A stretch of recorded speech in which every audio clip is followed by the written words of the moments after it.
Club Náutico de Tenerife con don Emilio Abad Ripoll. Don Emilio, otra conferencia. Otra tarde más. Otra tarde más. En este caso nos vas a hablar de la tercera cabeza de león que figura en el escudo de Santiago de Tenerife. Afirmativo, una cabeza que tú te conoces poco, porque sí. Tienes un libro entero gordo escrito sobre ella, y que quizás es la que ha tenido más resonancia, y que debía haber tenido más resonancia, pero que quizás la ha tenido más resonancia de las tres. Sí. Bueno, evidentemente yo creo que quizá esa victoria fue la más determinante, Emilio. Sí, fue la más determinante, desde luego, además sobre un héroe de la Gran Bretaña como es Nelson, que aunque Blake y Jennings fueran grandes almirantes, no alcanzaron ni mucho menos la categoría mundial que alcanzó Horacio Nelson. Ajá. ¿Hay alguna cuestión que nos puedas contar a todas estas personas que están esperando a escucharte, que pueda ser una novedad histórica? Hay un tema muy interesante que yo recuerdo que tú has contado en un artículo espectacular sobre cómo Nelson volvió bastante jorobado. Esta tarde eso no lo voy a tocar porque no da tiempo. Tú sabes bien que es muy amplio el tema, que hubo muchas cosas. Solo voy a destacar al final seguramente pues la falacia de la mentira inglesa para ocultar lo que ocurrió aquí, que lo hemos vivido cuando hemos ido a Inglaterra y todo eso. Pero no, ese tema de Nelson, bueno, pues que quede para otro día si la gente quiere. Bueno, ya hemos dejado el señuelo y en la próxima conferencia ya la tenemos, ¿no? Ya lo tenemos. Pues muchas gracias, Emilio. Nada. Buenas tardes.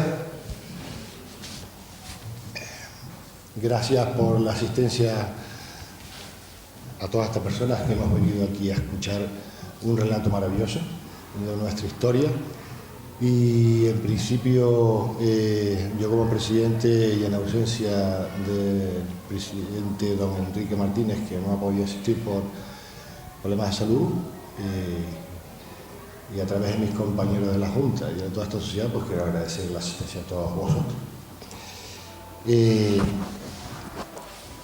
principio, bueno, comentarles que esta es la tercera conferencia sobre las tres cabezas de león del escudo de Santa Cruz. Creo que va a ser un relato maravilloso y espero que nos guste a todos. Quiero presentar a don Emilio Abad Ripoll, que algunos ya lo conocen y es el que va a dar pues estas pequeñas notas de literatura de nuestra historia.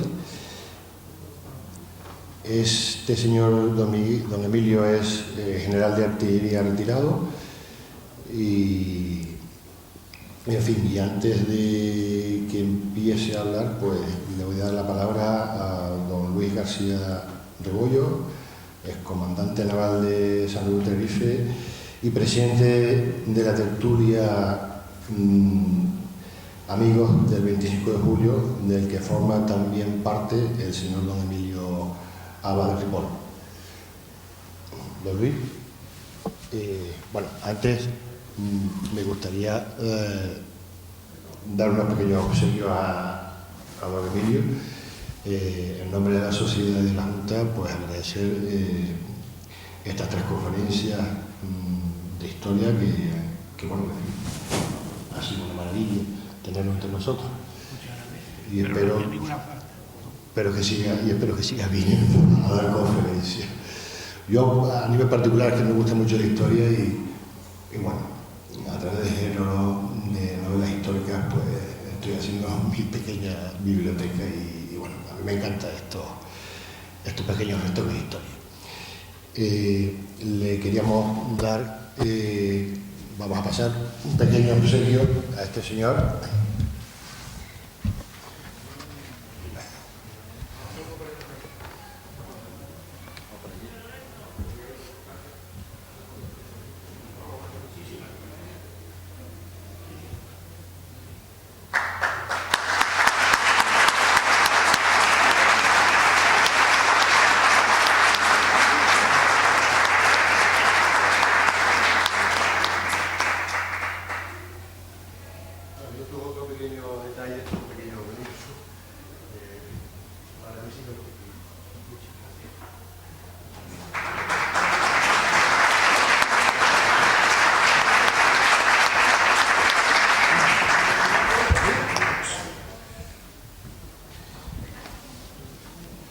Bueno, yo me retiro y le voy a dar la palabra a Dolores García.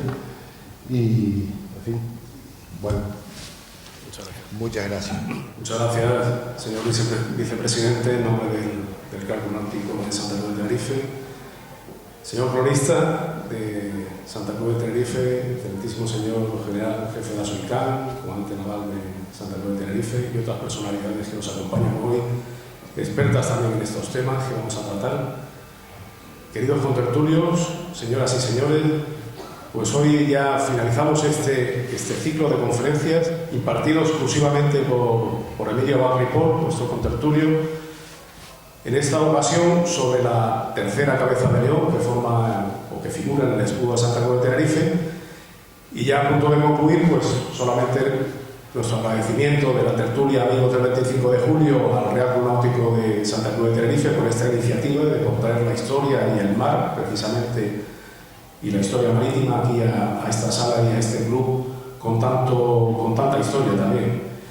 Bien, pues esta tercera cabeza de león no deja de ser ni más ni menos importante que las otras dos anteriores, en especial en el sentido en que los canarios actuales pues tengan pues un 50% del ADN de los canarios aborígenes, cosa que, por ejemplo, los colonos de la Nueva Gales del Sur o los actuales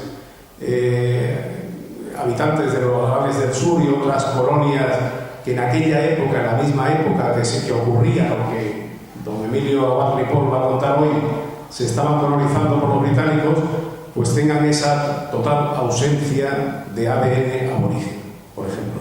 Pero sí es particularmente relevante esta tercera cabeza de león, pues para que Santa Cruz en apenas o en poco más de 20 años haya pasado de ser el puerto de San Cristóbal de la Laguna a ser la capital de Canarias, pasando previamente por Villa Exenta de la Laguna. Y sin extenderme nada más, le paso la palabra a don Emilio Abad, que lo sabe infinitamente mejor que yo. Mi general. Estoy muy contento, muy honrado de estar en el Club Náutico. Y el otro día había quien me decía que no había que hablar tanto ya de las cabezas de león porque estaban muy vistas, pero sin embargo esta misma semana dos personas que yo considero de alto nivel intelectual, ambas, una no sabía lo que significaban las tres cabezas de león, una persona de La Laguna y otra de Santa Cruz, no sabía quiénes habían sido los de la segunda y mucho menos el de la tercera cabeza de león. Por eso considero que hay que decirlo. Bueno, pues llegamos al tercer día. Esta cabeza de león, como acaba de decir, bueno, no he saludado a las demás autoridades, perdonadme, pero ya como sois todos amigos, pues amigos. Como dice Luis, esta es la de más relevancia, quizás por la persona que fue afectada directamente, Horacio Nelson, y también por las consecuencias que tuvo, que también lo ha dicho Luis, que pasáramos en menos de 25 años, ya lo hablábamos la semana pasada en el casino también, de ser un humilde lugar y puerto, el puerto de La Laguna, a convertirse en la capital de Canarias en menos de 25 años. Y la causa fue, el pistoletazo de salida fue este hecho que vamos a relatar esta tarde. Nos encontramos ya en 1797. Reina en España Carlos IV, un hombre más bien débil de carácter, ha hecho bastante dejadez, tiene un marido, llamémosle un favorito, que es Godoy, que es quien prácticamente dirige la política nacional, y por esos vaivenes de la política internacional, en muy pocos años hemos pasado de ser enemigos de Francia y amigos de Inglaterra a ser amigos de Francia y enemigos de Inglaterra, en el espacio de 3 años simplemente. Por el Tratado de Fontainebleau, ahora somos amigos de Francia y nos vemos involucrados en una guerra que en principio a nosotros ni nos iba ni nos venía. Una guerra contra los ingleses. Y en Canarias no se podían olvidar ni mucho menos los ataques a las islas durante el siglo que estaba terminando, durante el siglo XVIII. Recordemos el de Jennings en Tenerife en el año 6, los de los corsarios Wills y Davison contra Fuerteventura, el año 40 el de Wyndham contra La Gomera, el 43, y el permanente acoso de buques de guerra, de corsarios y de piratas en las aguas contra todo buque que navegara por aquí de bandera española. En febrero de aquel año, de 1797, se había desarrollado el combate naval del Cabo de San Vicente. En ese combate, una escuadra española había sido vencida por una escuadra inglesa, los españoles se refugiaron en Cádiz y había destacado en el combate un ambicioso y audaz capitán de navío que se llamaba Horacio Nelson y que como consecuencia un par de meses después ascendió a contraalmirante.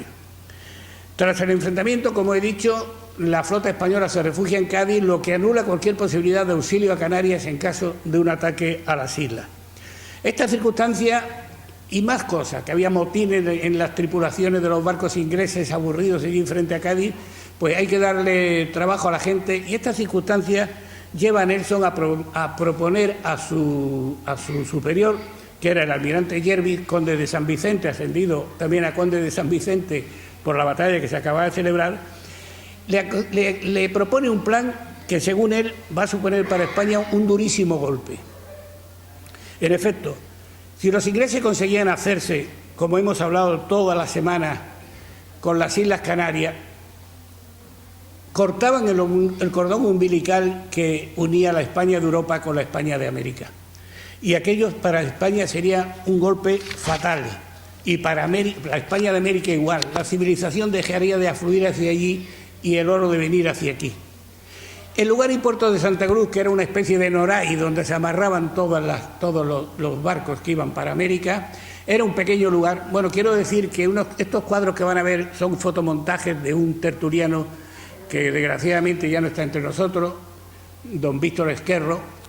Estuvo en la tertulia un par de años o tres, pero nos ha legado una colección maravillosa de infomontajes que representan cómo era Santa Cruz en aquellos momentos, todos ellos.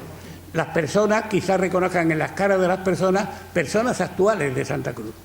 Bueno, pues Santa Cruz era una localidad de apenas 7.000 personas, pequeña, tranquila. Se estaba adquiriendo un poder ya económico importante, tenía su puerto, tenía su ciudad, su ambiente normal y corriente, y Nelson piensa en ella porque es la única plaza fuerte del archipiélago también. No solo es Puerto Real desde el siglo XVI, sino que es la única plaza fuerte del archipiélago. Él está convencido, lo veremos cuando hablemos de la correspondencia con Jervis al final, que si consigue apoderarse de Santa Cruz, el resto de Tenerife y a lo largo el resto de Canarias pueden caer sin el menor esfuerzo. Se acrecienta su optimismo cuando tiene noticias que en abril y mayo de aquel mismo 797, 2 fragatas inglesas habían sacado de aquí mismo, de la Rada, una fragata española que había venido de Filipinas, habían venido 2 y se llevaron una, y había sacado también una corbeta francesa que iba con una misión secreta hacia la India, la Mutín. Y aquellos, sin que las baterías de costa, solamente en el caso de la Mutín tiraron, pero no dio tiempo a impedir el robo de los 2 barcos. Entonces le propone al almirante que le confiera el mando de una fuerza, ya empiecen a fijarse en las cifras, lo remacharé al final, pero empiecen a fijarse en las cifras, de 3.700 hombres que harán el trabajo en 3 días, o quizás menos, son sus palabras. Solo eso para llevarse un barco, eso decía él. Jervis acepta que sea Nelson el jefe de la expedición, pero no accede a poner a su disposición tal cantidad de gente y le da, nada menos también, lo pone al mando de 4 navíos de línea, que eran una especie, pues un día estuvimos hablando con Luis, pues no sé, de cruceros pesados hoy día, incluso de portaaviones de hoy día, 3 fragatas, un cúter, que yo creí que el cúter era un barquito de poca monta, pero me enteré, por eso tiene un amigo marino, si no yo lo de babor y estribor es lo único que me sabía, y él me contó que el cúter era un barco modernizo, era un barco pequeño, pero un barco con unos adelantos modernos, la quilla era retráctil, de forma que podía navegar por aguas poco profundas y podía ser un gran barco para un desembarco, para funcionar como un buque de desembarco en la costa o en las playas. Pues le da los 4 navíos de línea, 3 fragatas, el cúter, una bombarda que le habían quitado a los españoles, que era un barco pequeño con un cañón gordo, en este caso un mortero, y en total la flota inglesa, también quédense con la cifra, dispone de 393 cañones y cerca de 2.000 hombres para poder desembarcar. Los comandantes de los navíos y fragatas no los voy a enumerar, pero voy a decir que eran la crème de la Royal Navy. Los había elegido personalmente Nelson y eran hombres absolutamente leales a su contraalmirante. ¿Y aquí cómo andábamos? Me perdona, pero tengo que repetir la fuerza de Tenerife otra vez. De Tenerife, de la isla, por primera vez contamos con una unidad del ejército regular. Es el Batallón de Infantería de Canarias, se había creado en 1770 y tantos, lo había aumentado el general Gutiérrez, que había llegado aquí en el 91, y hablaré de Gutiérrez ahora, lo había aumentado a tener 600 hombres. No es que fuera un ejército profesional, pero sí era ya un ejército regular. Tenía 600 hombres, como digo, pero permanentemente tenía destacados 100 en Gran Canaria y 100 en La Palma, con misiones de adiestramiento de los oficiales de las unidades de milicia de aquellas islas. Teníamos también los regimientos de milicia. Recuerdan de las veces anteriores 11 tercios, 13 tercios, se llamaban tercios con los Austrias, se van a llamar regimientos cambiando de denominación con los Borbones. Para lo que interesa, cada uno de ellos tenía una plantilla de unos 1000 hombres. Y ahora ya, como hay más población, recuerden que antes los milicianos eran de los 14 a los 60 años, ahora es de los 14 a los 40 años, cuando se produce el llamamiento. Y quedan exentos, como siempre, los escribientes, los funcionarios, los acemileros, que eran los conductores de aquel momento, esos están exentos de formar parte de las milicias. No podemos olvidar, bueno, también estaban las banderas de Cuba y La Habana, que eran dos secciones, unos centros de reclutamiento, donde preparaban a soldados para irse a los regimientos de Cuba y de La Habana que estaban en Cuba, en las Antillas. Vuelvo a poner el plano de mi nieto Alejandro, que me hizo cuando tenía 9 o 10 años, porque es que a mí me encanta y tengo que presumir de nieto, qué diablo. Ahí tienen ustedes pintado en rojo, están donde estaban las baterías y los castillos, y se ve una línea continua que es la famosa muralla. La muralla, no piensen los que no son de aquí, que era la muralla de Ávila. La muralla medía 3,5 metros de espesor, era de tierra, forrada de piedra y de barro por delante y por detrás, de 1,20 metros de altura por la parte de dentro de los defensores para poder apoyar el fusil, de 1,5 metros por la parte del atacante, y iba desde Paso Alto, desde aquí mismo, hasta el castillo de San Juan Bautista, allá al fondo. El total de bocas de fuego que teníamos nosotros era de 89. Recuerden, nosotros 393, 400, como tiene una banda nada más, 200. Pero los cañones de Paso Alto no llegaban a San Juan, ni los de San Juan a Paso Alto de alcance, con lo cual nuestra artillería era sensiblemente menor. Repito los castillos, porque parece que el otro día ha habido personas que les gustaba que contara dónde estaban todos los castillos y los fuertes. Ya teníamos uno nuevo, que era la Torre de San Andrés, la semiderruida Torre de San Andrés. El castillo de Paso Alto, los 3 castillos, Paso Alto, San Cristóbal en el centro del despliegue, en la Plaza de España, y San Juan Bautista más para allá del auditorio. Y luego teníamos en medio una serie de baterías. Aquí, justo donde estamos, repito, justamente aquí, estaba el fuerte de San Miguel. Luego, donde estaba Sobispán, la mayoría recuerda dónde estaba Sobispán, ahí había una batería semienterrada, Santa Teresa, que batía la desembocadura del barranco de Taodio. Si había un desembarco por el barranco, esa batería se encargaba de atacar a los atacantes, valga la redundancia.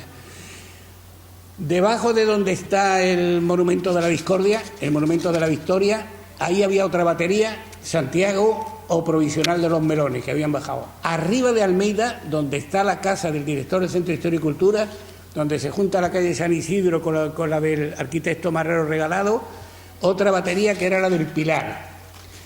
Una batería desartillada donde termina la calle de la Marina, arriba, desartillada porque los cañones se habían bajado, lo diré ahora, al muelle. Abajo, a flor de agua, donde está ese monumento que son 6 o 7 figuras antropomórficas ahí en el paseo, debajo estaba la batería de San Antonio. Seguía luego donde la estación marítima, el fuerte de San Pedro. Luego, he citado el castillo de San Cristóbal, pero muy atento que el castillo de San Cristóbal tiene un anexo que va a ser fundamental. Era una batería de Santo Domingo que estaba, si nos ponemos mirando al mar desde la Plaza de España, a la izquierda del castillo de San Cristóbal. Luego lo verán, hay una foto por ahí que se ve, un dibujo que se ve bien. Venía luego la batería de la Concepción, donde está el Cabildo, la de San Telmo, donde está la ermita de San Telmo, la de San Francisco, que aparece ahora ya, que antes se llamaba de otra forma, de San Francisco, delante del auditorio, y ya por fin San Juan Bautista. Desde 1791 era comandante general de Canarias este señor, don Antonio Gutiérrez de Otero. Era natural de Aranda de Duero, había llegado aquí con 62 años, que para mí hoy día una persona de 62 años es un chaval, pero en aquel entonces 62 años ya era mucha tela, ya era un hombre muy mayor, cuenta todo el mundo. Ya se había entendido con los ingleses un par de veces, había recuperado la Gran Malvina, siendo teniente coronel, con un batallón suyo, y siendo coronel de regimiento había participado también en la reconquista de Menorca. Apenas conocida la declaración de guerra contra Inglaterra, que fue en noviembre del 96, Gutiérrez pone en marcha el mismo plan que tenía de defensa antes contra los franceses, pues poner el mismo plan de defensa en marcha, porque está convencido que los ingleses van a venir directamente al corazón que va a ser Santa Cruz de Tenerife. En la plaza tiene, en total, miren el número de hombres que tiene abajo, 1.669 hombres. Destaco ahí lo bajo que todo el que es militar sabe que lo de la plantilla y las existencias son irreconciliables. Nunca tendremos en plantilla, nunca tenemos en existencia lo que dicen las plantillas que debemos tener. Pues el batallón de infantería, que en teoría tenía 500 hombres y quitamos los 100 que estaban destacados, se ha quedado en 247. De artillería tenía que tener para cubrir todas las dotaciones 750 hombres, tiene 387. Hay un factor añadido bueno que son los pilotos de los barcos que están en la rada en ese momento. Es gente que tiene conocimientos matemáticos y los coloca de jefes de pieza, de cañón me refiero, de unos cañoncitos que le van a llamar violentos, que se van a mover por la ciudad en la lucha callejera que se va a producir. Y luego, aquellos barcos que se habían llevado los ingleses, la Mitin, aquella noche estaban todos los franceses tomando copas por el puerto. El barco se fue sin los franceses, se quedaron 110 hombres que van a engrosar los efectivos de la defensa también. Se pone en marcha el plan de atalalleros, hay atalayas vigilando toda la costa, y con un sistema de fuego, de humos y de banderas van avisándose de unos a otros de las posibles amenazas. Y se pone en marcha otra cosa muy curiosa, que es el plan de rondas. Es una especie de plan de protección civil en el que actúan paisanos, ya todos mayores de 40 años, dividen la ciudad en 6 zonas. La calle Castillo es el eje que la parte en 2 y luego a cada lado de Castillo 3 zonas.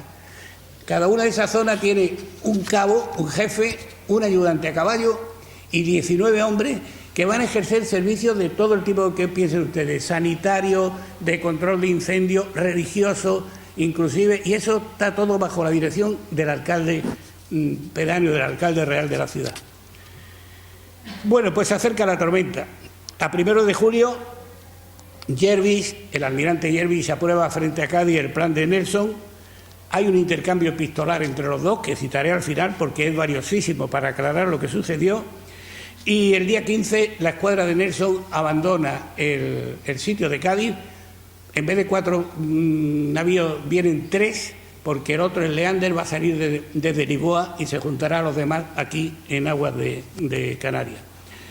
En las islas crece la preocupación ante las noticias que se reciben de la guerra, sobre todo por el bloqueo de nuestra escuadra en Cádiz, que va a ser imposible el socorro de Canarias. En la laguna, el Cabildo se reúne y empieza a preparar un plan logístico que funcionó a las mil maravillas. Las autoridades del puerto ponen en marcha todo lo que pueden hacer del plan de rondas, etcétera, etcétera. Todo el mundo es consciente de que se avecina una tormenta muy mala, pero hay que capearla como sea posible.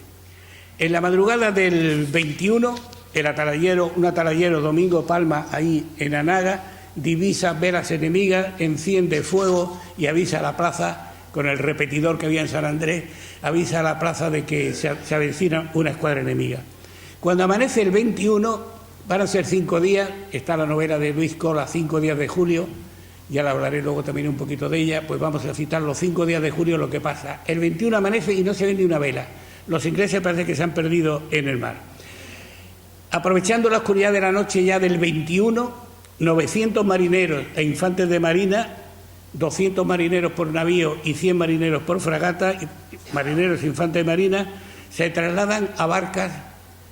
Estas barcas, no piensen ustedes que son 2 tíos con un remo como vemos en las películas. En esta barca cabían entre 25 y 30 hombres cada uno, era más bien una barcaza de desembarco, e incluso algunas llevaban un cañoncito en la proa, una carronada para O sea, que no era una barquita pequeña. Ahí tienen, cuando diga 30 barcas, no piensen en 60 hombres, piensen en 600, o así.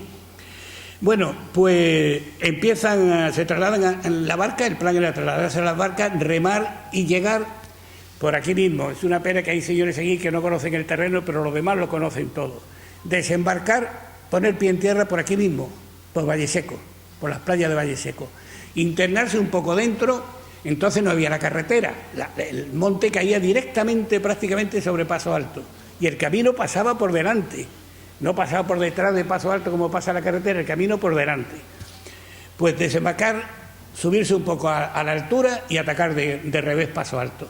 Tomar Paso Alto, desde ahí meterse ya en la ciudad, y el capitán Trubridge, que es el que mandaba el desembarco, lleva una carta de Nelson para entregársela al que mande en la ciudad, al general Gutiérrez. La última reunión a bordo, ya preparando ese desembarco, y aquí pues está, este es el fuerte que había aquí, San Miguel. El ataque es inminente. El comandante general reúne en su puesto de mando al jefe del batallón de infantería de Canarias, que era don Juan Quinter, al jefe al segundo, que es don Manuel Salcedo, un hombre al que la tertulia, presidente, teníamos que dedicarle más interés e intentar, porque ese tipo es un tipo muy, muy valioso. En América jugó un gran papel y teníamos que dedicarle algún trabajo. Pues está don Manuel Salcedo, que es el segundo, está el jefe de la artillería, el coronel Estranio, está el jefe de los ingenieros, el coronel Markelly, está, como he dicho, el Quinter, que es el teniente coronel jefe del batallón de infantería, pero que se va a marchar enseguida del puesto de mando. Está un ayudante, don Juan Creas, otro ayudante, el teniente Sierra, y está también don Carlos Adán, que era el capitán de puerto, que era el único que sabía inglés, y por eso va a ser luego, a la larga, el único que va a ver a Nelson cuando firmen la capitulación. Ordenan ya que se trasladen a Santa Cruz los 5 regimientos de milicia, empiecen a moverse. Aquí ya había una compañía de cada uno de ellos, pero que empiecen a venir para aquí. Se municionan por completo ya las baterías de costa y a esperar lo que venga. Según lo previsto, apenas anochece el día 21, las fragatas empiezan a remolcar la fuerza de desembarco. No vienen, como yo me creía siempre, desde allí enfrente, no, vienen pegadas a la costa, desde San Andrés hacia acá. Un día estuvimos reunidos en Radio Muelle hablando dónde estarían y tenían que estar enfrente de la desaladora o por ahí tenían que estar los barcos. Se vienen acercando, pero como dicen los poetas, hay unas circunstancias cuando se ponen los poetas bélicos que trastocan los planes ingleses. Hay una fuerte corriente contraria que impide que las barcas naveguen a la velocidad normal que podían ir, traen los remos forrados de trapo para que no suenen y tal, y los poetas dicen que las aguas tinerfeñas se aferraban a las quillas para impedirle que avanzaran y tal. Pasan los minutos, los remeros se agotan, las barcas parece que nunca van a llegar a tierra, pero sin embargo los ingleses tienen todavía a su favor el factor sorpresa, que es fundamental en la guerra y en un combate. Dada la oscuridad de la noche, desde aquí mismo, desde Paso Alto, no se han detectado las barcas enemigas y se van acercando y Valle Seco está ahí mismo. Pero, siempre el pero, por el camino de la playa viene una mujer que viene a vender sus productos, una campesina, una agreste, le llaman las crónicas de San Andrés, que viene a vender sus productos al mercado de Santa Cruz. Esa mujer que viene caminando pegada a la costa está viendo las barcas allí mismas. Suelta sus productos, sale corriendo y avisa a Paso Alto de que viene un enjambre de barcas. Esta es una placa que está diseñada por nuestra contertulia Gladys de Armas, que está aquí sentada esta noche, y que la tienen ahí mismo, en Paso Alto, colocada. Bueno, pues la mujer esta no sabemos nada de ella. Daniel García Pulido quiso hacer un trabajo, fue encuadrando, no sabemos si era mayor, si era joven, si era casada, es una pena, no sabemos nada de ella, pero vuelvo a deciros del primer día, aquí también hemos tenido Agustinas y también hemos tenido Marías Pitas, que no nos acordamos de ellas nunca. Bueno, entonces Paso Alto se alerta, dispara 2 o 3 cañonazos y el efecto sorpresa ha desaparecido. Y Trubridge, el capitán Trubridge, cometiendo para mí y para uno más como Jesús Villanueva un gran error, da la vuelta, ordena dar la vuelta y dirigirse otra vez las barcas a sus barcos. 2 horas después aparece Trubridge cabizbajo y le dice a Nelson que han fracasado, pero se ofrece para hacer un nuevo asalto el mismo día 22. diseñan un nuevo plan. En vez de desembarcar ahora por Valle Seco, van a desembarcar como 1 kilómetro, 800 metros más para allá, por el Bufadero, fuera del alcance de los cañones de Paso Alto. Así, a las 9 de la mañana, y además va a haber un fuerte bombardeo contra Paso Alto. A las 9 de la mañana, las fragatas se colocan ahí en medio, empiezan a remolcar las barcazas un poco, pero otra vez la corriente, no hay viento y la corriente impide que los barcos grandes puedan ponerse al alcance de sus cañones, al alcance de Paso Alto. Gutiérrez piensa que van a insistir en la misma operación y mete 200 hombres inmediatamente aquí arriba, en la altura del monte que tenemos aquí. Piensen que no estaba el barrio de la Alegría, que no había carretera, piensen cómo sería ese escarpado, y suben incluso con 4 cañoncitos, llevan a cuesta para desde ahí arriba controlar a los ingleses. Cuando los ingleses ponen pie en tierra, desembarcan por el Bufadero y ponen pie en tierra, se encuentran que la montaña de Paso Alto ya está ocupada, pues no le queda más remedio que subirse al Ramonal, a la montaña de la Jurada. Se suben ahí arriba y vuelven a cometer otro error garrafal. Hace un día de sur, a los de aquí ya saben lo que significa un día de sur. Calor espantoso, pegajoso. Los ingleses en sus cantimploras dicen algunos que no solo llevaban agua, sino algunos líquidos de mayor graduación. Total, que allá arriba subido todo el día soportando el sol, es un día. El capitán Trubni se escribe en su diario que es el peor día que ha pasado en su vida subido ahí arriba. En la parte nuestra, sin embargo, tienen organizado un sistema de que a los soldados que están arriba les suben víveres, les suben agua, y aquí intervienen otras mujeres, las aguadoras de Tenerife, que ese día dejan sin agua al vecindario, pero suben cargadas con sus cántaros, con sus jarros, arriba a nuestros soldados. Vuelven a subir una segunda vez y dicen las crónicas que las más jóvenes subieron una tercera vez por la tarde. Bueno, cuando va pasando el día y los ingleses están allá arriba, no se pueden mover. Es decir, lo lógico es bajar de la Jurada, coger las barcas y largarnos a los barcos. Pero con los otros enfrente no pueden hacerlo. Desesperados hay algunos que se tiran al valle a intentar beber agua, a intentar encontrar fruta, pero desde Paso Alto se les dispara y hay 2 muertos de los que intentan bajar allí. Cuando se oscurece, empiezan a bajar de la Jurada. No se enteran los de este lado, los españoles, los otros reembarcan, hacen un prisionero que se encuentran por allí, que era un criado del cónsul francés, que era un prusiano, que estaba desertando y que se quería ir con los ingleses. Se lo llevan para que les cuente lo que ellos creen que va a ser la verdad de la vida. Y cuando amanece, los defensores se dan cuenta que los ingleses se han ido. Bajan al valle, mandan unas patrullas de reconocimiento al valle y encuentran 2 cadáveres, una ropa y un saco con bizcocho. Estamos en el día 23, es un día de tensa espera. Los ingleses derivan hacia el sur y parece que se acercan mucho a la costa entre Barranco Hondo y Candelaria, en Caretilla, vamos, prácticamente, se acercan ahí.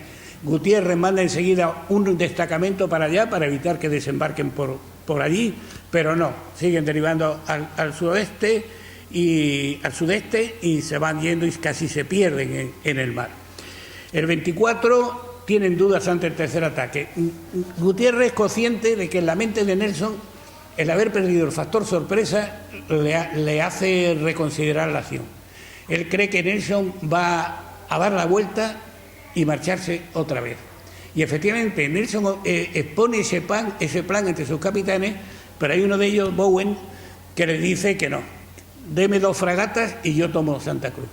Claro, aquello hiere el orgullo y el amor propio de Nelson, de que uno de sus capitanes le diga que él lo va a tomar con 2 fragatas. De hecho, cuando fuimos a Inglaterra y establecimos contactos los tertulianos con una asociación que se llama la Nelson Society, y nos dieron una noche una charla, una conferencia, el historiador de la Nelson, reconoció que el orgullo de Nelson era lo que lo había perdido, que Nelson tenía que haber dado la vuelta ya y volverse a Cádiz y no hacer un tercer intento. Bueno, y entonces ya Gutiérrez dice, bueno, pues ya se ha acabado la bromita de Paso Alto, estos van a venir ya ahora directamente a la ciudad, y pone en marcha el plan de defensa de toda la ciudad. Completa dotaciones de piezas con voluntarios, completa dotaciones de castillos y baterías para defensa próxima con milicianos, y va a ocurrir un hecho importantísimo. No sé si ven ustedes bien ahí. Ese es un dibujo, un plano del muelle, cómo era el muelle de Santa Cruz. Para que se hagan una idea, a la izquierda de todo, de su izquierda, con una letra C, eso es la Alameda. A la izquierda, a este lado, está la Alameda. El muelle sale perpendicular a la Alameda. La parte redonda del final del muelle es donde ponen los cañones que habían quitado de la batería, que dije antes de arriba, que los colocan allí, 7 cañones. Y hay una playa, el verde es el mar, y queda una playa entre la Alameda y el mar, una playita pequeña, como ven ahí, que hoy no existe. Hoy hay unos bares y unos juegos de niños de montarse en cochecitos, cosas de esas. Bueno, pues en la parte de abajo, a su izquierda, hay 2 letras AA ahí. Ese es el castillo de la batería de Santo Domingo, la anexa al castillo de San Cristóbal. Un teniente tinerfeño, Grandi, es miliciano, pero está agregado, pues sabría el hombre de números y tal, está agregado al Real Cuerpo de Artillería, es el que manda esa batería de Santo Domingo. Y se da cuenta que tiene todos sus cañones apuntando al mar, o sea, paralelos al muelle, tal como están viéndolo ustedes, paralelos al muelle, todos los cañones para allá. Dice, pero si tengo una playa ahí, que es aptísima para desembarco, se me van a meter por ahí. Y pide permiso para abrir una tronera donde pone AA aquí abajo y poner un cañón apuntando a la playa. Se le concede el permiso y la noche del 23 al 24 coloca Grandi un cañón allí que la tradición dice que es el Tigre. Este cañón, que como saben ustedes, en la foto esta está en el Museo Militar de Almeida, cuando estaba en el Museo Militar de Almeida, porque hoy día, es dura la palabra, pero es así, está secuestrado en los bajos de la Plaza de España sin que se entere casi nadie que está ahí. Pues bien, ahí se coloca el Tigre y veremos a ver lo que pasa por la noche. A media tarde, bueno, a la plaza siguen llegando refuerzos. Algunos vienen descalzos, hambrientos, pero el plan logístico empieza a funcionar. Todo el que haya trabajado en logística sabe lo difícil que es la logística, que salgan bien las cosas. Hay un detalle que a mí me asombra. En la mañana de este día 24 se han pedido zapatos al Cabildo, a la laguna. En la mañana, a las 8 y pico de la mañana, un tipo a caballo sube a la laguna, que tardará 3/4 de hora en llegar, y pide zapatos. A la 1 de la tarde hay 100 zapatos en Santa Cruz, 100 pares de zapatos. Yo no sé hoy día si con los ordenadores, tú que lo llevas muy bien, mi general, y esto daría tiempo a bajar 100 pares de zapatos en una mañana desde la laguna a Santa Cruz, para los que llegaban descalzos. Los barcos que están fondeados en la bahía se acercan a costa, pero no cometen las lecciones aprendidas que decimos los militares, no cometen los errores. Recuerden cuando Blake, que tapaban el campo de tiro de los cañones de costa. Esta vez se pegan, pero dejan huecos para que los cañones de las baterías de costa puedan tirar. Se empiezan a ver movimientos llega el Leander, el barco que venía de Lisboa, se une a la expedición inglesa, y poco después de las 7 de la tarde, la bombarda que cité y una fragata se acercan aquí a Paso Alto y empiezan a cañonear Paso Alto. 43 bombas cayeron en el castillo de Paso Alto. Una de ellas da lugar a una hermosa tradición, a la del Cristo de Paso Alto. Caen en la capilla, se deshacen 7 trozos, no ocasiona ninguna baja. La gente dice esto es un milagro, el año siguiente se celebra, cada vez llevando más tortillas de patata y más vino, y se convierte en una de las más hermosas romerías, decía Luis Cola, que tuvo Santa Cruz, la romería del Cristo de Paso Alto. Pues el ataque de la bombarda y de la fragata que a Paso Alto, pues parece suponer que los ingleses, es un indicio, van a repetir el ataque por aquí. Pero Gutiérrez no se traga el anzuelo, no dispersa las tropas, las deja donde las tiene concentradas y a esperar. La moral ha subido en los ingleses, la llegada del Leander y ese prisionero que les conté, ese criado prusiano que quería desertar, les dice que en la plaza en realidad no hay más de 300 hombres que tengan un fusil, que la gente está aterrorizada de miedo y que esto es pan chupado, o sea, esto es facilísimo tomarla esa. Nelson todavía resentido por la de Bowen, de yo con 2 barcos tomo yo la ciudad, decide ponerse al frente de la oleada de barcas que viene. Con la primera oleada de barcas va a venir él. Comete un error mayúsculo, no tiene que estar muy tranquilo. Él escribe a Jervis aquella misma noche: mañana mi cabeza estará coronada de laureles o de cipreses. Y de los laureles estuvo muy lejos, pero de los cipreses, pues a 20 centímetros de que la bala que le llegó al brazo le hubiera llegado al cuello. A las 11 de la noche del 24, los más de 1.200 hombres que componen la fuerza de desembarco empiezan la lenta navegación en este sentido, de allí para acá. A las 2 de la madrugada, y amparado en la oscuridad, unas 30 lanchas y el Cutter Fox va hasta los topes. Lleva 150 y tantos, 160 hombres, más material, más escalas, muchos hombres metidos debajo no van encubiertas, sino dentro del barco, lo que va a ser tremendo para ellos. Y esas 30 lanchas y el Cutter Fox ya están a tiro de pistola de la costa. No hay luz, lo cual es una ventaja porque favorece la sorpresa para los atacantes, pero una desventaja porque no encuentran dónde está el sitio al que tenían que desembarcar. Iban directamente hacia el muelle como referencia, pero no ven un pimiento en la oscuridad de la noche. Cuando están pasando más o menos por aquí, tenían que estar pasando desde aquí, desde San Miguel, y desde uno de los barcos que estaban fondeados se dan los gritos de lanchas al muelle, lanchas al muelle. Y empieza un cañoneo, o sea, un violentísimo cañoneo. Desde Paso Alto todo el mundo empieza a pegar cañonazos, de Paso Alto a San Telmo, con lo cual ya empieza a verse algo a la luz de los fogonazos. Un guardiamarina que le escribe a sus padres, dice que, le escribe muchos años después en su biografía, dice que el cañoneo de Santa Cruz era el más duro que había sufrido nunca. Nelson escribe también que de pronto 30 o 40 cañones comenzaron a hacer fuego contra nosotros. Lo cierto es que entre que no se ve, entre la marea y entre los cañonazos, la formación de barcas que venía muy bonita se empieza a disgregar y a dispersarse. Y ahora les voy a contar, aunque ponga aquí algún plano, se los voy a contar, pongo el plano por los que no son de aquí, pero ustedes lo van a entender mejor que mirando el plano. Unas barcas se van a dirigir, vamos a tomar como eje el muelle. Una barca se dirigir hacia el norte, entre el muelle y Paso Alto, y esto. Ahí van a ir 5 barcas. Una va a ir directamente al muelle y 4 van a ir a la playita que hemos visto antes de la Alameda. La que va al muelle tiene éxito, y tiene éxito porque los artilleros que guarnecían esa batería que habían colocado allí, como dicen los andaluces, se han ido de Naja y la batería está desguarnecida. Llegan los ingleses y se dedican a clavar los cañones. Es otra expresión que a mucha gente le suena, clavar los cañones, pues lo clavarían con un clavo al suelo, ¿o qué? No. Los cañones de entonces tenían un agujero por el que se introducía, se le metía por la boca pólvora, saquetes de pólvora, la bola o lo que fuera a disparar el cartucho de metralla. Pero tenían en la parte de atrás un agujero que se llamaba oído, por el que se metía una pólvora más viva y era la que se encendía. Esta pólvora encendía la que estaba al fondo, esa deflagraba y sacaba la bola por delante. Forma de inutilizar el cañón, tapando el oído.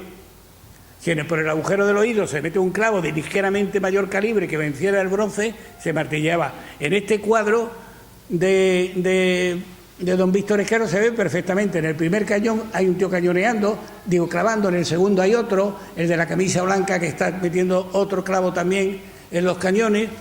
Bueno, pues entonces de los 7 cañones inutilizan, anulan totalmente 5 en aquel momento. Bien.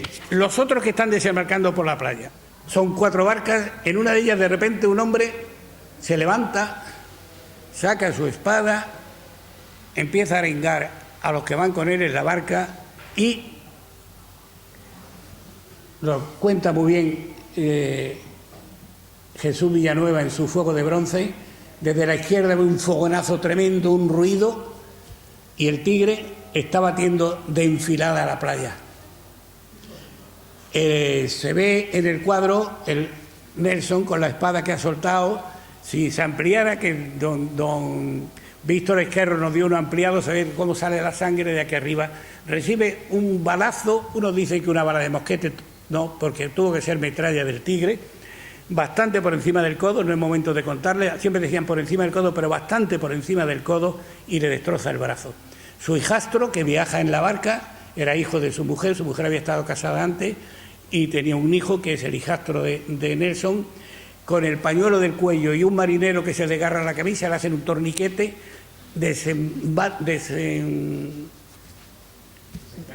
desencallan la barca y empiezan a navegar hacia el Teseus, que era su buque insignia.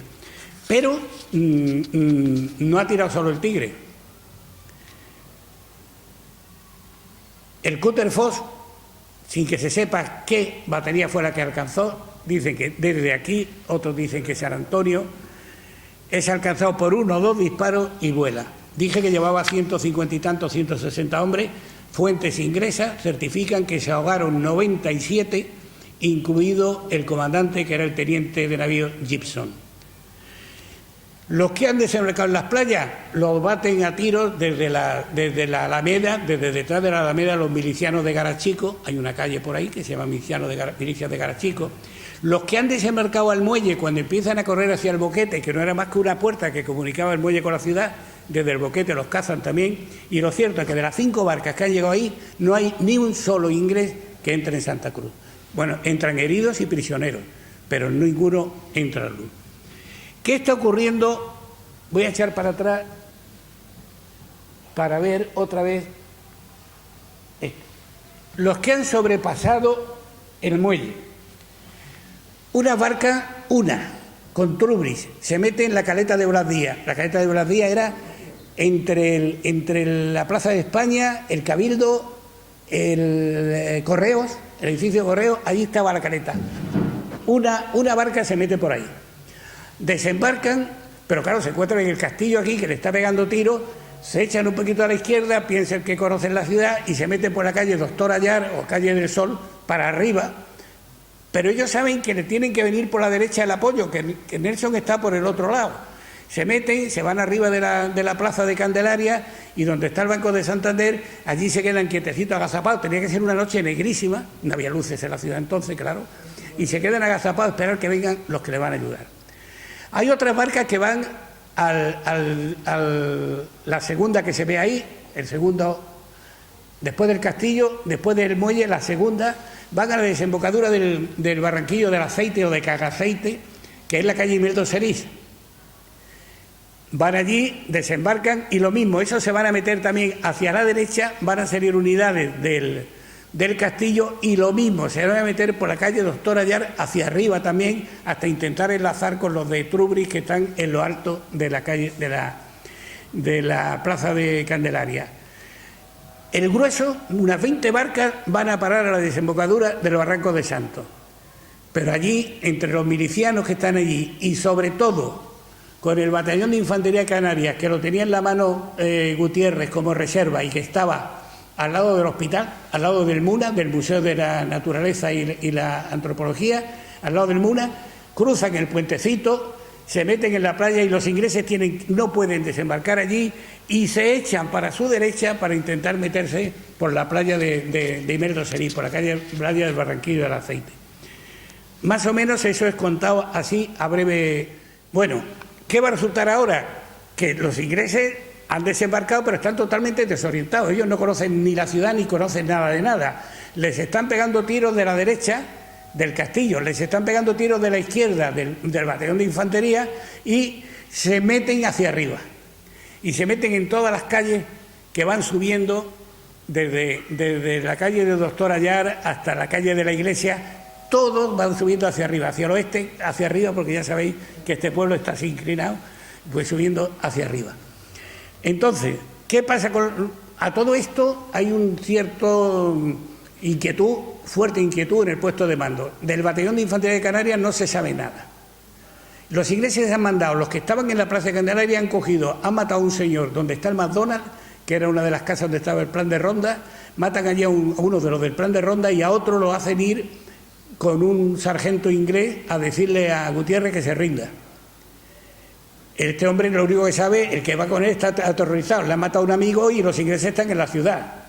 Claro, pues el cuartel general se preocupa Entonces el teniente Sierra pide voluntario salir, se quitan las divisas y sale fuera, sale del castillo, se va a la izquierda por la calle de la Caleta, por la calle General Gutiérrez, y topa con las avanzadas del batallón de infantería canaria y vuelve gozoso gritando: el batallón está intacto, el batallón está intacto. Entonces, a partir de entonces es cuando empieza lo peor para los ingleses. Aquí está pintado el movimiento del batallón, cómo cruza el puente, cómo va a la playa, sube a la iglesia, vuelve a bajar y ya empieza. Miren lo que se está formando, la encerrona que se está formando con las tropas nuestras paralelas a la playa y siguiendo en la calle Castillo, la plaza de Candelaria en dirección a la calle Castillo. En cada una de esas callecitas, en la Cruz Verde, en Candelaria, en el inicio de cada calle colocan un cañoncito de esos pequeñitos que suelta un disparo de vez en cuando en sentido transversal a los ingleses que van subiendo. Pues los ingleses le siguen pegando tiros de todos los lados, siguen subiendo hasta que de pronto se encuentran un caserón enorme, que es el convento de Santo Domingo. Y claro, fuerzan la entrada del convento de Santo Domingo. A mí me hacía gracia el audio que hay en Almeida que dice: sin que los frailes se opusieran resistencia, no sé qué resistencia iban a poner los pobres frailes, aquellas manadas de energúmenos. Pero bueno, entran allí en el convento, se refugian y ahora las tornas se han cambiado, porque ahora son los ingleses los que están bloqueados y rodeados por todos lados por los españoles. Les aconsejo, si entran en la página web, que lean un artículo precioso de Luis Cola que se llamaba La lucha callejera o algo así, lucha callejera en Santa Cruz, o que lean El fuego de bronce de Jesús para irse enterando de lo que ocurría con Carmita y su fonda y los ingleses alrededor. Bueno, en las playas, mientras tanto, se empiezan a destruir, a romper las lanchas de desembarco. Hay constancia de que por lo menos 18 barcas de desembarco se rompen. En una se encuentra la bandera del Emerald, que está expuesta en el museo, en otra la bandera grande que iban a levantar en el castillo de San Cristóbal, que está en el museo también. Le encargan a Grandi que la batería del muelle, ya en aquella parte no hay ingleses, la vuelva a poner en servicio. Y entonces, con la ayuda de un herrero, con soldados, empiezan a sacar los clavos de los oídos y al rato tienen las 7 piezas, otra vez aquella batería en total servicio, y va a rendir un buen servicio, y valga la redundancia, dentro de poco. Siguen pasando los minutos, los ingleses están encerrados, mandan otro ultimátum a Gutiérrez. Gutiérrez dice que le sobran hombres y municiones para cargárselos, que se dejen de tontería, que se rindan, que si se rinden los va a tratar con cortesía, pero que si no, no le va a dar cuartel. Y los ingleses esperan, claro, que de los barcos, en primer lugar, ¿dónde diablos está Nelson? No tienen ni idea de lo que habrá ocurrido con Nelson, pero esperan que desde los barcos les manden más ayuda. Y efectivamente, a eso de las 5 y pico de la mañana, desde los barcos otras 15 lanchas atestadas de marineros y de marines vienen para acá. Esas ya vienen más directamente al muelle. Y les va a ocurrir lo mismo. La batería que acaba de desclavar Grandi y la batería del castillo de San Cristóbal hacen impacto directo en 3 barcas. Hunden 3 barcas de impacto directo y luego, tirando con metrallas, deshacen la formación, totalmente la formación que traían. Las barcas tienen que dar la vuelta y se dejan como medio centenar de muertos y ahogados en esa pequeña acción. Los que están en el convento de Santo Domingo, Trubridge, Hood, ven que no, es que no hay salvación, no podemos salir, y encima a los milicianos se les ocurre empezar a pilar maderas alrededor del convento como una indicación de que le van a prender fuego además aquello. Bueno, entonces ya mandan un mensajero, un oficial con los ojos vendados, que lo llevan con los ojos vendados a Gutiérrez, vuelve a decir la bravata de que se entreguen. Gutiérrez no le hace ni caso y firman la capitulación. No hay tiempo, pero muchos lo sabrán, se acusa a Gutiérrez que fue un pusilánime, que debía de haberlos dejado encerrados y habérselos cargado a todos y tal y cual.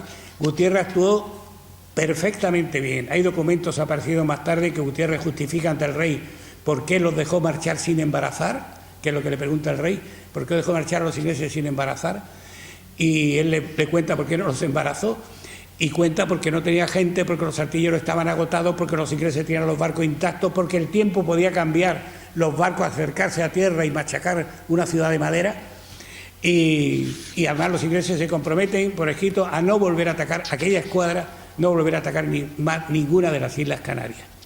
Y además, cuando le llevan a Nelson, que estaría con los dolores que se puede uno imaginar, con su brazo cortado, recién amputado, en el Teseus, Nelson ofrece llevar a Cádiz la noticia de la victoria española, que Gutiérrez mande un parte a Cádiz y él se ofrece a llevarlo.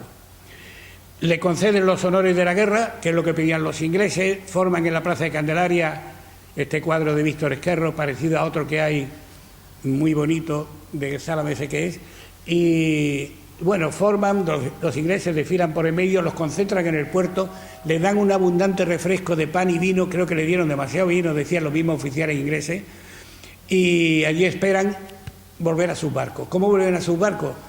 Sus lanchas están destrozadas, vuelven con las barquitas de los pescadores, con las lanchas de los barcos españoles que había aquí en el este, en el puerto, y con 2 o 3 lanchas suyas. Eso se produce a partir del mediodía del 25, la tarde del 25 siguen, el 26 les devuelven los heridos, que había muchos heridos atendidos en los 2 hospitales, el hospital militar, que estaba donde está Capitanía, y el hospital civil, que era el hospital de los desamparados, que era el MUNA, el Museo de la Naturaleza. Y bueno, se quedan sorprendidos los ingleses del trato tan humanitario. Nelson agradece el comportamiento con una carta, posiblemente la primer documento que firma con su mano izquierda, y le regala Gutiérrez a Nelson unos anteojos de visión nocturna, cosa que a mí me sorprendió, no sé cómo podrían concentrar la luz, bueno, anteojos de visión nocturna, y le regala también un queso y una garrafa de cerveza inglesa. Gutiérrez en contrapartida le regala 2 garrafones de vino que dice que no es de lo peor que se produce en esta tierra. El día 27 levantan ancla los barcos ingleses.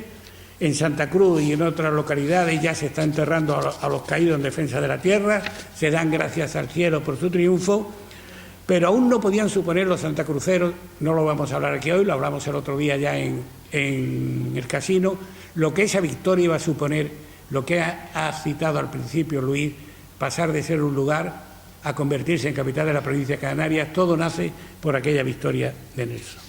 En las aguas tinerfeñas, Nelson dejaba su orgullo herido, sus esperanzas de una victoria trascendental, los cuerpos de centenares de sus hombres y su propio brazo derecho. ¿Qué bajas tuvimos? Por parte de los defensores se sufren unas 60 bajas, algo menos de 60 bajas. 24 muertos, están reconocidos con su nombre, es una placa que tendremos la tertulia a poner si de una vez dichosa se vuelve a colocar el monumento a los héroes de la gesta, con los 24 nombres, un teniente coronel, un subteniente, un alférez, 12 soldados, 14 soldados y milicianos, 6 civiles y 2 marineros franceses, de los que luchaban a nuestro lado aquel día. En el bando inglés fueron muchísimo más elevadas. Varían grandemente, como es lógico, según las fuentes. Recuerden que primera víctima de la guerra es la verdad. Los españoles cifran las bajas inglesas en más de 800. Posiblemente están contando también ahí a los prisioneros. El primer parte que Nelson, este es el parte de Nelson, ayer vi a las pocas horas, abajo, la casilla final de la derecha, habla de 230. Horas después manda otro parte que habla de 251 bajas. Pero los que entienden de estas cosas y lo estudian, dicen que está paliando la derrota. No cuenta los 90 y tantos ahogados del Cutter Fox. Ahí. Los autores del 25 de julio, a la luz de las fuentes documentales, Luis Cola y Dani García Pulido, hacen una cosa muy fácil. ¿Cuántos desembarcaron, según los papeles ingleses? ¿Cuántos reembarcaron, contados por nosotros? Por los que falten son bajas. Simplemente restar. Y a ellos les salen, a Dani y a Luis Cola, 600 bajas. De ellos unos 200 muertos y unos 400 heridos. Es lo más plausible que fueran las bajas inglesas. No voy a contar lo de la primera recompensa, que es la concesión del escudo, el villazgo y todo eso, que lo saben ustedes de sobra. y que a partir de entonces el crecimiento de Santa Cruz ya en el siglo XIX va a ser imparable. Vamos a hablar un momento del escaso eco en la historiografía española y británica de este hecho. Todos sabemos, muy recientemente, yo cuando llegué aquí y oí hablar del 25 de julio me quedé pasmado. No había ido en mi vida a oír hablar de este hecho de armas. La historiografía española parecía no tocarlo, hay excepciones importantes. El marqués de Lozoya, en su Historia de España, escribe textualmente que la defensa de Tenerife es la página más gloriosa de la historia canaria desde su incorporación a España. Un coronel de artillería, Lanuza, en los años 40, escribe un artículo en la revista Ejército que tiene una gran resonancia y luego escribe una historia también del 25 de julio. Don Antonio Romeo de Armas, en su monumental Canarias y el Atlántico, termina, el último capítulo del libro es el 25 de julio, la victoria. Gracias a los esfuerzos de la tertulia, y yo no me apunto ninguno porque yo entonces no estaba en la tertulia cuando se hizo eso, se han editado aproximadamente una veintena de libros, la mayoría de carácter científico, pero hay otros 2 libros que puede leer cualquier persona que no fallan un ápice, se separan un ápice de la verdad, están basados perfectamente en todo lo que sucedió, que son Los 5 días de julio, una novelita, bueno, yo la llamo novelita por el tamaño, no por el contenido, de Luis Cola Benítez, que la tertulia está empeñada en que todos los niños de Santa Cruz de 11, 12 años lean ese libro.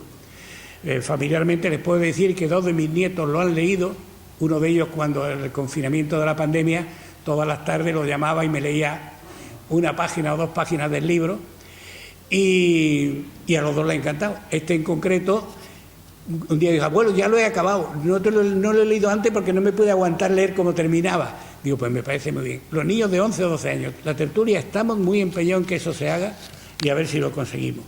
Y luego está el Villanueva, El fuego de bronce, que es una novela galdosiana. Yo empleé esa palabra una vez y hubo un compañero que me retrancó y me dijo, ¿me vas a decir que Jesús Villanueva es como Galdós? Yo dije, no, yo digo que Jesús Villanueva sea Galdós, yo digo que la novela de Jesús Villanueva es galdosiana. Bueno, pues poco después de aquello, Jesús lo sabe, una entrevista en ABC, y calificaban de galdosiana esta novela. Va por su 4ª edición y ahí no se quedará. Súmele a los libros obras de teatro. Cada año se estrena una obra de teatro en un círculo de amistad aquí relacionado con la gesta. Tenemos una sinfonía sin estrenar. Tenemos, bueno, un vídeo que tenemos que nos lo ha pedido el Museo del Ejército para ponerlo en Toledo. Y ahora se está acabando, bueno, quedarán meses de trabajo, un parque temático infantil en el que los niños de Tenerife, los pequeñitos, van a empezar a jugar con barcos ingleses y con fuertes españoles y van a aprender lo que sucedió desde que tenían muy poquita edad. ¿Y cuál es la causa de que en España se haya hablado tan poco de la gesta? Yo no pienso mal, yo piense que en aquellos momentos fue la batalla de Trafalgar, muy poco después, fue la guerra de la independencia, fueron hechos de tal calibre que seguramente apantallaron. Los historiadores pensaron que lo nuestro no tenía importancia con respecto a aquello. Pero puede ser también que el paparatismo que muchas veces nos corroe copiara de los ingleses. Y la historiografía inglesa no es que ha mentido hasta puntos inverosímiles y ya humorísticos, si no fueran porque se trata de cosas serias y burdos. Siempre que lean eso, normalmente, casi siempre, encontrarán que Nelson vino aquí a llevarse un barco cargado de riquezas de la Compañía de Filipinas. Cuando se cumplió el bicentenario de la gesta, el teniente general, que era comandante general de Canarias, don Vicente Ripoll, escribió un prólogo a uno de los libros y decía que Canarias era el eslabón que le faltaba a los ingleses para completar el apoyo logístico en su ruta hacia la India. Era el único que le faltaba. Nosotros, la tertulia, siempre citamos lo del Noray, el punto importantísimo de conexión de la España de Europa con la España de América. A los ingleses solo les faltaba una ocasión para venir a por esto y la ocasión se presentó favorable cuando ganaron en San Vicente. Por mucho que repitan que Nelson vino por un barco, la lógica más elemental se opone. Verán, si aquella misma primavera 2 fragatas se han llevado 2 barcos de aquí, de la rada de Santa Cruz, va a venir un contraalmirante con 9 barcos, 400 cañones y 2.000 hombres a por un barco. Quizás desde Londres se nos considera un poco tontos, Pero esperar que el barco cargado de riqueza seguiría cargado de riqueza ahí, sin que a nadie se le ocurriera quitar la riqueza y esconderla en un sitio, pues también es otro absurdo. Pero bueno, todo esto siempre los obviaban estos argumentos hasta que aparecieron a la luz hace pocos años, y eso que estaban editados en 1840 y tanto, un documento que se titula en español los despachos, los oficios, los escritos y las cartas del vicealmirante Nelson. Y de ahí salen dos documentos fundamentales para que vean ustedes la razón de lo que yo estoy diciendo. Hay una carta de Nelson del 12 de abril a su superior, a Yerby, en la que le propone una acción contra Tenerife textual, que arruinaría a España y tiene todas las probabilidades de elevar a nuestra nación al mayor grado de riqueza que nunca haya logrado. ¿Por robar un barco se va a arruinar España? ¿Por robar un barco va a llegar a Inglaterra a ser el mayor grado de riqueza que ha tenido en la vida? Vamos. Y para llevarla a cabo le pide Nelson al almirante, como dije al principio, que le mande el ejército del Elba con sus 3.700 hombres, cañones, morteros y todo el equipamiento que ya tienen embarcado. Ellos harían el trabajo en 3 días, probablemente mucho menos. Yo me quedo perplejo. Para apresar un barco 3.700 tíos y solo van a tardar 3 días, menos mal que van con rapidez. Bueno. Y finalmente parece conformarse que dice, bueno, si no me puede dar todo eso, bueno, pues deme 600 marines y unos 1.000 hombres adicionales que asegurarán el éxito de la empresa, más proporcióneme también unos barcos almacén. Bueno, los que iban a por la sexta flota o a por la flota rusa del Mar Negro, vamos, porque con esto. Segundo, y esto es importantísimo también, en esa correspondencia entre Nelson y Yerby, cuando ya Yerby se autoriza la operación, la pueden leer en la adenda a las fuentes documentales, está publicado en nuestros libros de la tertulia. Nelson le pregunta a su superior si debe limitar la acción a Tenerife solamente o ampliarla también a Gran Canaria. Contestación de Yerby, escueta. Y a Palma, Gomera, Fierro, Fuerteventura, Lanzarote. Queda más que claro que aquí no vino Nelson a llevarse un barco, esa aventura que le salió tan cara, sino para ni a quedarse siquiera con el puerto, con la isla de Tenerife. Vinieron a más, a ocupar Canarias, el eslabón que le faltaba para las Indias, según el general Ripoll, o también lo que hemos hablado tantas veces del Noray, del enlace. Por si la cosa no quedara diáfana del todo, la corroboración la tenemos en la carta que llevaba Trubris en mano para entregar a Gutiérrez, combinándole a la rendición. Consta de un preámbulo y 5 artículos, y de forma incongruente empieza pidiendo que le entregue el barco, primer artículo.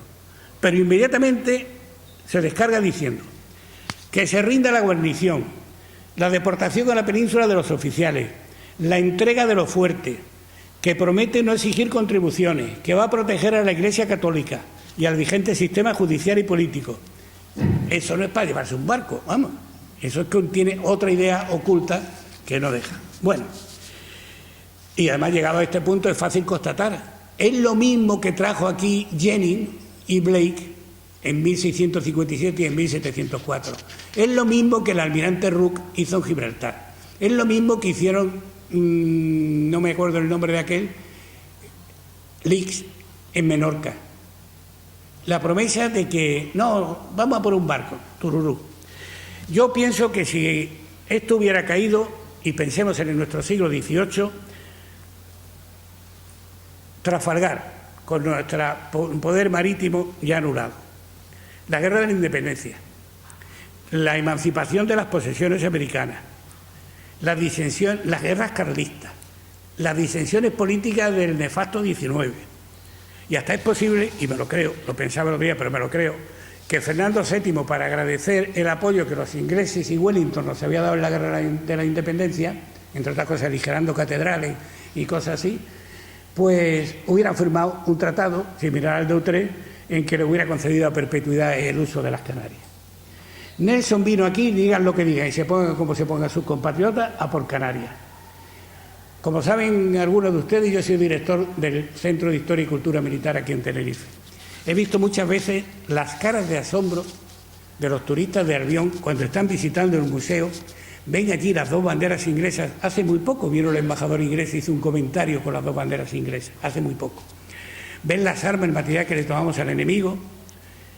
En una maravillosa maqueta escuchan el relato de lo que fue la gesta, y les aseguro que cuando salen del museo miran a la izquierda hacia el mar con cierto respeto. Ahí se han quedado cientos de sus compatriotas, el brazo derecho de su más afamado héroe nacional, y en la bandera, en la puerta de Almeida, sigue la bandera roja igualda. Aquellos días del verano de 1797, lo mismo que la Piedrica, aquí la Candelaria no quiso ser inglesa.